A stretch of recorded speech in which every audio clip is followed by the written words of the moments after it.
Oi, gente. Hoje eu, a Aline, a Beatriz, a Erika, a Evelyn e a Maria Eduarda vamos apresentar o portfólio que nós produzimos sobre o Reino Plantar. Pode passar, Ju. Então, o Reino Plantar ele vai compreender todos os organismos que a gente conhece, como vegetais ou plantas, sendo seres eucariontes, pluricelulares e autótrofos, ou seja, eles vão realizar, então, a fotossíntese para produzir a matéria orgânica, e devido a isso, elas possuem um importante papel ecológico, né, sendo a base da cadeia alimentar de qualquer ecossistema. E, além disso, né, durante esse processo de fotossíntese, elas liberam o oxigênio que permite a sobrevivência dos organismos aeróbios. E a gente vai ver ao longo do portfólio que o reino plantar possui quatro grupos principais, que são as brófitas, as pteridófitas, as gimnospermas e as angiospermas. Pode passar, Ju.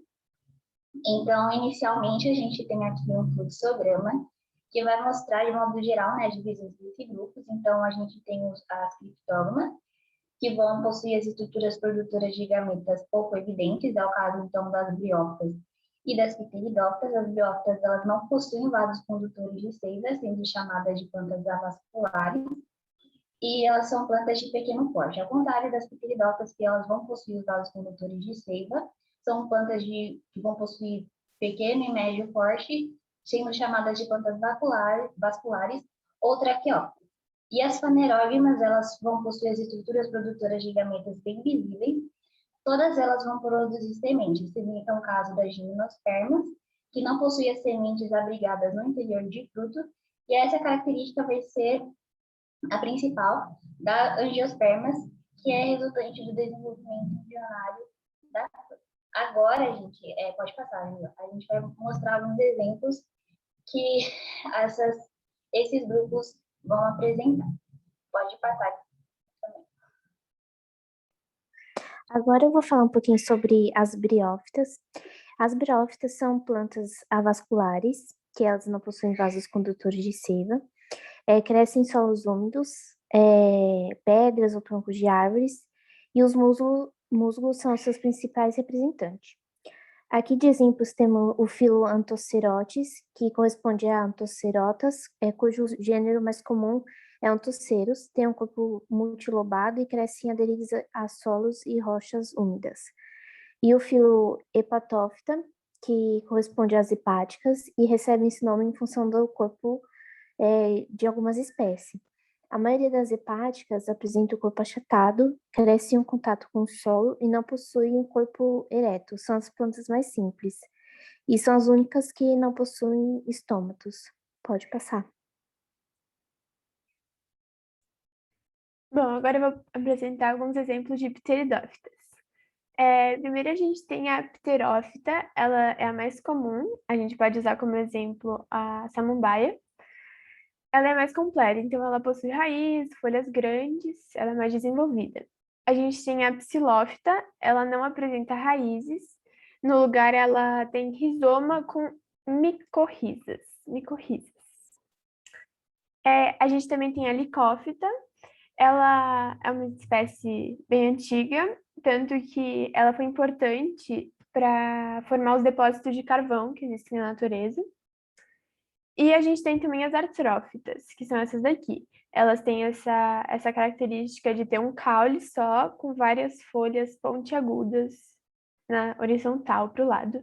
E elas são encontradas principalmente em áreas muito úmidas.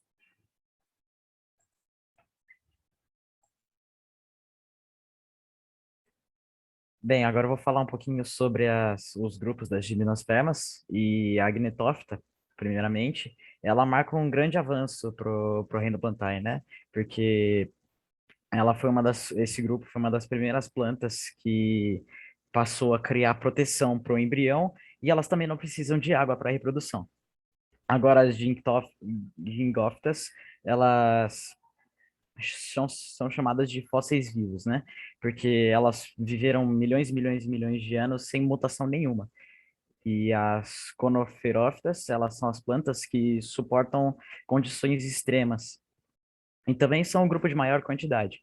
E, por outro lado, elas estão em risco de extinção. E as cicadófitas, elas vivem em regiões tropicais e subtropicais e também são muito antigas, constituindo boa parte da vegetação.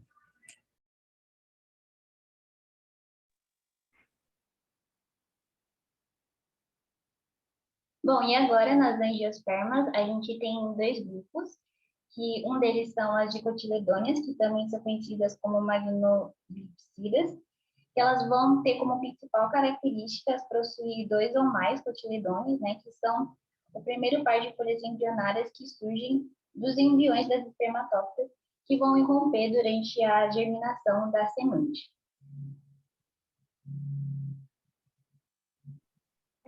E também temos as monocotiledôneas, que elas possuem apenas um cotiledone, e como a Manu explicou, o cotiledone são as folhas iniciais dos embriões, e a monocotiledônia só possui um, que é onde ficam as sementes.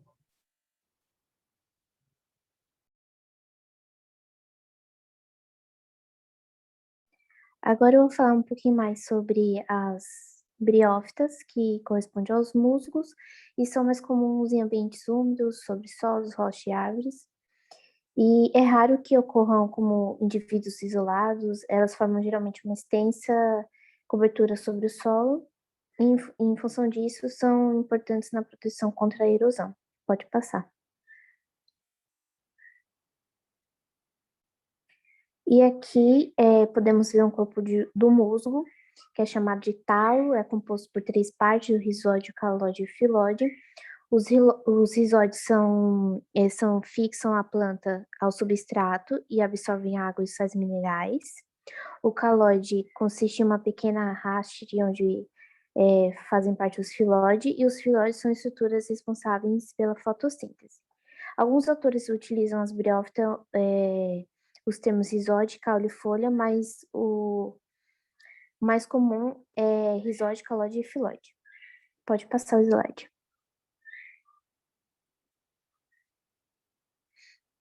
Aqui nessa primeira imagem, podemos ver a coloração esbranquiçada da seta e a liberação dos esporos pela cápsula.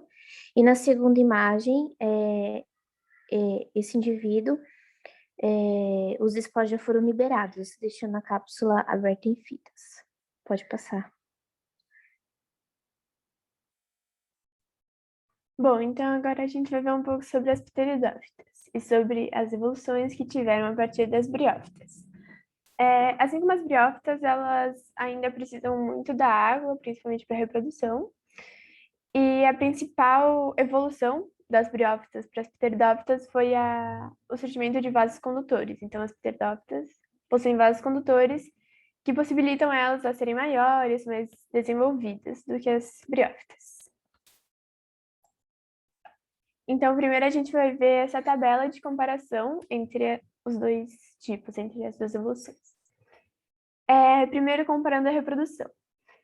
Tanto as briófitas quanto as pteridófitas, elas são reproduzidas, se reproduzem com o encontro de gametas. Então, seja pelos esporos que saem de uma planta e se encontram em outra, elas atravessam a partir do vento, da água, até encontrar outra e ocorrer a fecundação. Então, a reprodução delas ocorre da mesma forma. A vascularidade. Como eu disse, as briófitas elas não possuem vasos condutores, já as pteridófitas possuem. Essa é a principal diferença entre as duas e é o que possibilitou a pteridófita ser maior e mais desenvolvida. A fase dominante. A fase dominante das duas também é diferente. A fase que mais aparece no caso das briófitas são os gametófitos e no caso das pteridófitas são os esporófitos. Esse aqui é um esporófito de uma pteridófita em aproximação. Os principais representantes. Como são dois tipos diferentes, os principais representantes são diferentes, né? E eu vou apresentar os dois. O primeiro das briófitas são os musgos e os das pteridófitas é a samambaia. Aqui tem uma imagem de cada um. E sobre sementes, flores e frutos, nenhuma das duas possuem. Então, isso é uma coisa que elas têm em comum. Sementes, flores e frutos vão aparecer a partir da próxima evolução, principalmente nas angiospermas. E agora explicando um pouco sobre a pteridófita em si. A gente tem, aqui tem uma esquematização dela. Aqui embaixo a gente tem as raízes, que é o que fixa ela no solo e o que absorve os nutrientes. Depois a gente tem esse caule, que a gente chama também de rizoma. A gente tem, geralmente enroladinho, ela fica bem enroladinha, são as folhas jovens, ou os báculos. E a gente tem também as folhas maiores, que são as folhas maiores. E atrás, acho que vocês já viram, em samambaia que tem uns pontinhos atrás. Esses pontinhos a gente chama de soros. Os soros, cada um desses pontinhos tem uma série de esporângios. Esses são os esporângios. Cada esporângio, esses esporângios, eles guardam os esporos, que na época de fecundação vão ser liberados e vão atravessar pelo vento até se fecundar com outros.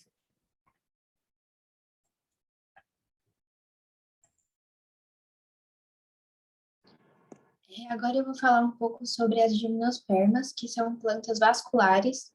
Elas possuem sementes que não são protegidas por frutos, não dependem da água para se reproduzirem, e alguns exemplos delas são as araucárias, os cedros, as cicas, os pinheiros e as sequoias.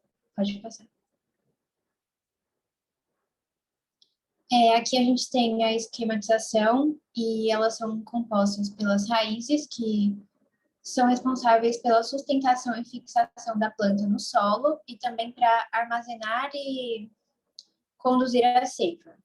O caule é responsável por levar os sais minerais das raízes até as folhas, os galhos para abrigar as folhas são responsáveis pela fotossíntese, que é a produção do próprio alimento da planta, tem a semente, que vai dar origem a uma nova planta, a pinha, que é o órgão reprodutor, e o cone de pólen, que também ajuda na reprodução, porque é ele que distribui o pólen, que no caso é o ovário das gimnospermas.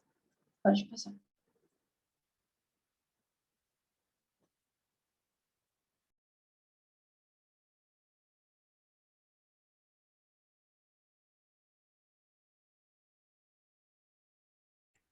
Bem, esse é um grão de pólen de araucária, visto pelo microscópio, e como deu para ver, ele é bem pequeno, ele mede 10 micrômetros, assim, em média. E em comparação, ele é praticamente igual a um glóbulo branco, um vermelho, no caso, se for falar de tamanho.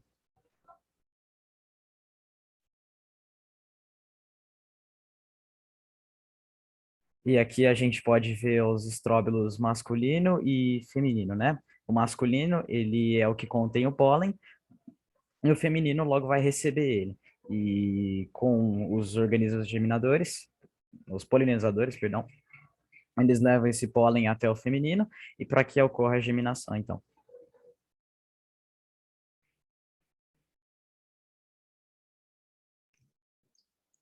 Aqui a gente tem a imagem de um pinhão, que são as sementes da araucária ou do pinheiro. Ele é composto pela casca, pelo endosperma, que vai fornecer todos os nutrientes necessários para o embrião, que vai criar uma nova planta.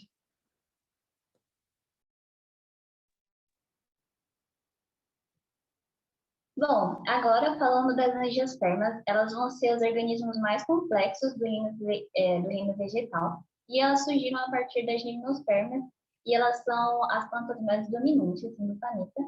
E a principal evolução dela é a eficiência da reprodução, então elas não vão depender de água, né, para se reproduzirem, e elas vão possuir estruturas bem especializadas, né, como as flores e posteriormente os frutos, que vão ser as características de todos os seus componentes. Pode passar. Bom, agora eu vou falar um pouco sobre a divisão das angiospermas. E na parte mais embaixo, elas são compostas por pistilo e receptáculo floral, que são responsáveis pela sustentação e condução das seivas. Um pouco mais em cima temos a pétala e a sépala, que elas formam perianto, e o perianto ele é responsável por proteger a gema floral. E em cima delas nós temos a antera e o filete, que forma o estame, que produz o pólen da flor para poder atrair os insetos. E do outro lado nós temos o estigma, o estilete e o ovário, que formam o pistilo, que eles são responsáveis pelos aspectos sexuais da planta, já que ele é o órgão reprodutor. E na foto de baixo a gente consegue enxergar um pouco melhor essas divisões.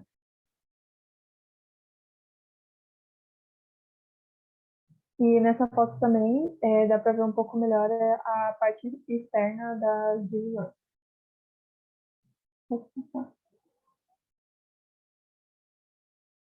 Bom, agora eu vou falar um pouco sobre a divisão das monocotiledôneas. E, bom, elas começam pela raiz, e a raiz ela possui um único ponto e possui também o mesmo grau de desenvolvimento. Depois temos o caule, que o caule ele faz a distribuição de uma forma desordenada, e é muito raro o crescimento de um galho, porque ela é monocotiledônea, né? Então não possui muitas coisas complexas igual às dicotiledôneas. E também possui seus feixes vesiculares dispostos de forma aleatória. E temos a flor, que a flor ela é trímer, é uma característica dela, ou seja, ou ela possui 3 pétalas, ou ela possui o número de pétalas múltiplo de 3. Depois temos as sementes, que ela possui o único cotilédone, que são as folhas iniciais embrionárias, e ela tem uma região única indicada pela seta. E depois nós temos a folha, que as suas nervuras elas são paralelas entre si.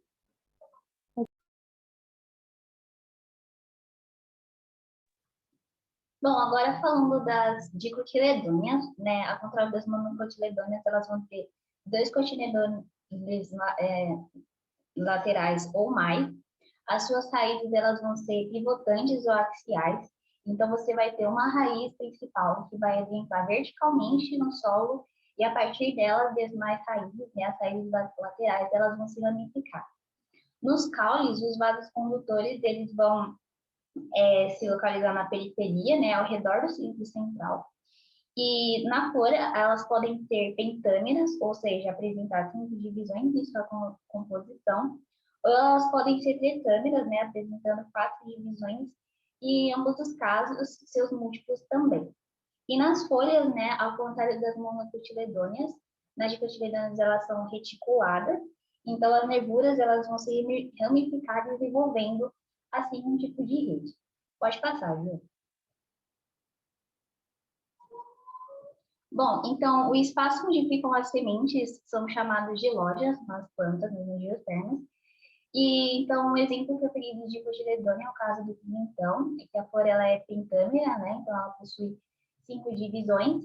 E a gente percebe que a gente tem 4 lojas de semente onde elas ficam dispostas. Pode ir, Mar.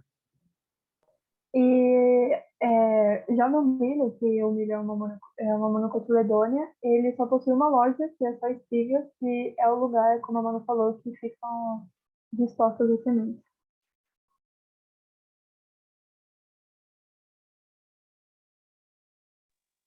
Bom, gente, então a gente viu aqui nesse portfólio os diferentes grupos que compõem o plantar. Então, a gente viu que ele é composto pelas briófitas, pteridófitas, gimnospermas e angiospermas. Nós observamos, né, as características evolutivas que elas vieram apresentando ao longo do tempo, suas estruturas e alguns representantes, né, que tem em cada grupo. Então, essas são as nossas referências. Pode passar, Ju, que a gente utilizou, né, para fazer do portfólio. E muito obrigada, então, pela atenção. E muito obrigada pela atenção. Esperamos que vocês tenham gostado. Muito obrigada, gente.